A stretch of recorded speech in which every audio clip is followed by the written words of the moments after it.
Misteri Bendera Pusaka menelusuri kisah mistis di balik pengibaran bendera proklamasi kemerdekaan.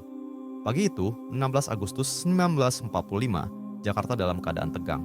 Di sebuah rumah sederhana di Jalan Pegangsaan Timur nomor 56, sebuah pertemuan rahasia sedang berlangsung. Soekarno, Hatta, dan beberapa tokoh penting pergerakan nasional berkumpul, mempersiapkan diri untuk momen yang akan mengubah nasib bangsa Indonesia selamanya. Namun, di balik semangat yang menggelora, ada suasana lain yang menyelimuti ruangan itu, sebuah perasaan aneh yang sulit dijelaskan. Bahkan Soekarno, yang biasanya penuh percaya diri, merasakan sesuatu yang tidak biasa. Pandangannya sesekali jatuh pada sebuah kain merah putih yang terlipat rapi di sudut ruangan. Itu bukan sembarang kain. Itulah bendera pusaka yang akan mereka kibarkan esok hari sebagai simbol kemerdekaan Indonesia. Kain merah putih itu dijahit oleh Fatmawati, istri Soekarno, dengan penuh kehati-hatian. Namun, proses pembuatannya bukanlah hal yang mudah. Setiap kali jarum menjahit menembus kain, Fatmawati merasakan sensasi aneh, seolah-olah kain itu hidup. Kadang-kadang, tangannya seperti ditarik oleh kekuatan tak terlihat, membuatnya berhenti sejenak untuk menenangkan diri. Dalam hati, ia berdoa agar segala sesuatunya berjalan lancar. Malam itu, Fatmawati duduk sendirian di kamarnya, merenungi pekerjaan yang baru saja selesai. Namun, ketika matanya tertuju pada bendera yang tergantung di dinding, bulu kuduknya tiba-tiba meremang. Dari balik bayangan gelap, bendera itu tampak seperti berkibar pelan, meskipun tidak ada angin yang bertiup. Fatmawati mencoba meyakinkan dirinya bahwa itu hanyalah bayangan semata, tetapi hatinya berkata lain. Seperti ada sesuatu yang bersembunyi di balik kain merah putih itu, sesuatu yang tidak bisa dilihat oleh mata biasa. Sementara itu, di ruangan lain, Soekarno tidak bisa tidur. Pikiran tentang proklamasi besok terus berputar di kepalanya. Namun, setiap kali ia mencoba menenangkan diri, perasaannya kembali terganggu oleh bayangan bendera yang terus menghantuinya. Seolah-olah ada suara-suara samar yang berbisik di telinganya, mendorongnya untuk bangkit dan melihat bendera itu sekali lagi. Tanpa sadar, Soekarno bangkit dari tempat tidurnya dan berjalan ke arah ruangan di mana bendera itu disimpan. Pintu ruangan sedikit terbuka, dan saat ia mendekat, sebuah angin dingin tiba-tiba berhembus, membuatnya merinding. Ia berdiri di depan bendera yang tergantung di dinding, memandanginya dalam diam. Tiba-tiba, Soekarno merasakan sesuatu yang aneh, seolah-olah bendera itu sedang menatapnya balik. Bayangan wajah-wajah samar tampak muncul di antara lipatan kain, menatapnya dengan mata penuh harapan dan kepedihan. Suara-suara bisikan semakin jelas, kini terdengar seperti suara ribuan orang yang berbicara dalam bahasa yang tidak ia mengerti. Soekarno. Suara itu terdengar jelas, memanggil namanya. Soekarno mundur satu langkah, berusaha menenangkan dirinya. Ini hanya imajinasiku, pikirnya. Namun, suara itu terus memanggil, kali ini dengan nada yang lebih mendesak. Soekarno, perjuangan ini belum berakhir. Merasa ada yang tidak beres, Soekarno berbalik dan segera meninggalkan ruangan. Namun, langkah kakinya terasa berat, seolah-olah ada yang menahannya. Di belakangnya, bendera itu berkibar dengan sendirinya, padahal tidak ada angin yang bertiup di dalam ruangan. Suara-suara itu semakin nyaring, membuat Soekarno harus menutup telinganya untuk menghindari gangguan tersebut. Ketika Soekarno kembali ke kamarnya, ia duduk terdiam, merenungi apa yang baru saja terjadi. Dalam hatinya, ia tahu bahwa ada kekuatan besar yang sedang bermain, sesuatu yang tidak bisa dijelaskan dengan logika. Namun, ia juga tahu bahwa tidak ada jalan kembali. Esok adalah hari di mana takdir bangsa Indonesia akan ditentukan. Pagi berikutnya, pada 17 Agustus 1945, langit Jakarta cerah, tetapi suasana hati Soekarno dan Hatta tetap diliputi perasaan tegang. Mereka tahu bahwa proklamasi kemerdekaan bukanlah akhir dari perjuangan, melainkan awal dari perjalanan panjang yang penuh tantangan. Bendera pusaka yang kini berada di tangan mereka adalah simbol dari semua harapan dan mimpi bangsa ini, tetapi juga membawa beban sejarah dan misteri yang tidak mudah diungkap. Saat Soekarno dan Hatta keluar dari rumah untuk memulai upacara, mereka dikejutkan oleh kehadiran seorang pria tua yang berdiri di depan gerbang. Pria itu berpakaian sederhana, tetapi ada aura kebijaksanaan yang terpancar dari wajahnya. Tanpa sepatah kata pun, pria tua itu menatap Soekarno dengan tatapan yang dalam, seolah-olah ia bisa melihat ke dalam jiwanya. Bendera itu bukan sekadar kain, kata pria tua itu tiba-tiba, suaranya dalam dan penuh makna. Ia adalah penjelmaan dari semangat dan pengorbanan mereka yang telah mendahului kita. Jangan abaikan tanda-tanda yang telah diberikan." Soekarno terdiam, terkejut oleh kata-kata pria tua itu. Namun, sebelum ia sempat bertanya lebih lanjut, pria itu menghilang begitu saja, seolah-olah ditelan oleh udara pagi yang dingin. Soekarno menatap sekeliling, mencoba mencari sosok pria tersebut. Tetapi yang ia temukan hanyalah keheningan yang mencekam. Dengan hati yang penuh pertanyaan, Soekarno dan Hatta melanjutkan langkah mereka ke tempat upacara.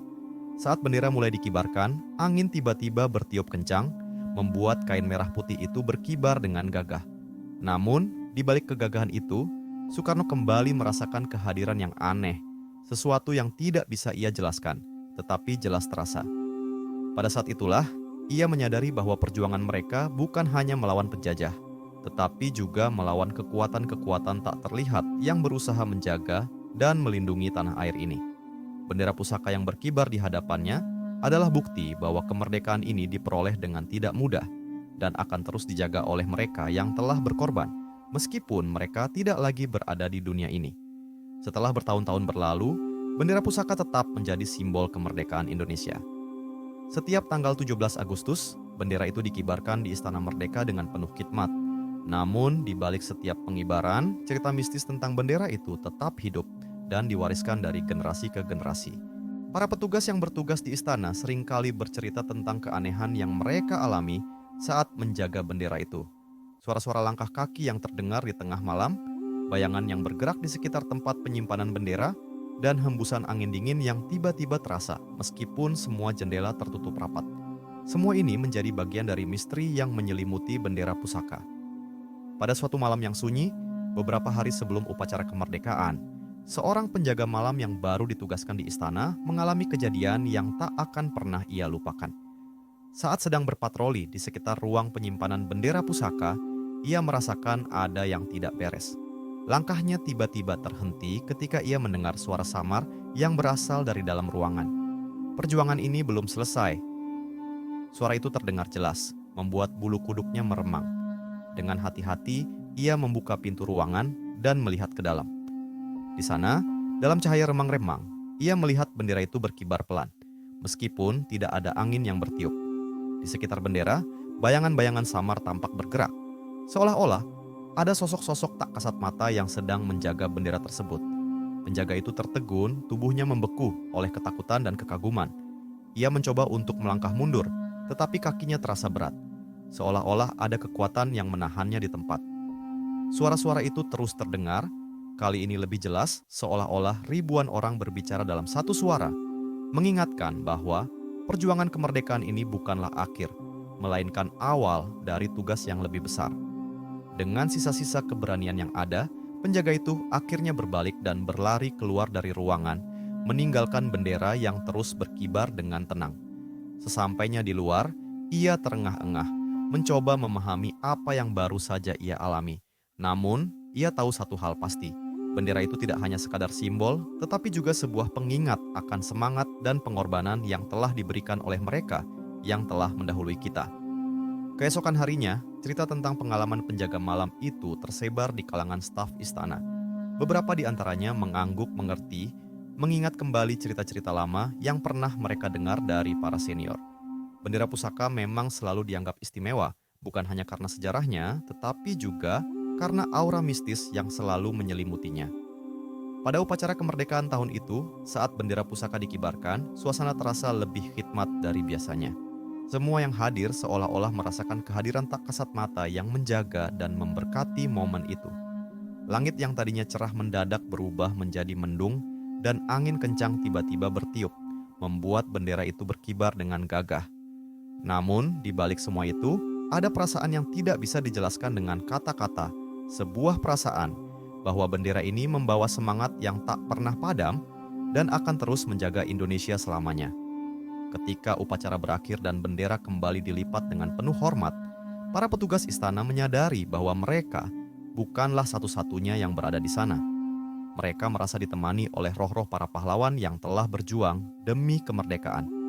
Di tengah keramaian, seseorang mengaku melihat sosok pria tua yang pernah ditemui Soekarno dulu, berdiri diam di tepi lapangan, tersenyum sambil menatap bendera itu dengan penuh kebanggaan. Namun, ketika mereka mencoba mencarinya, sosok itu sudah menghilang, meninggalkan kesan mendalam pada mereka yang sempat melihatnya.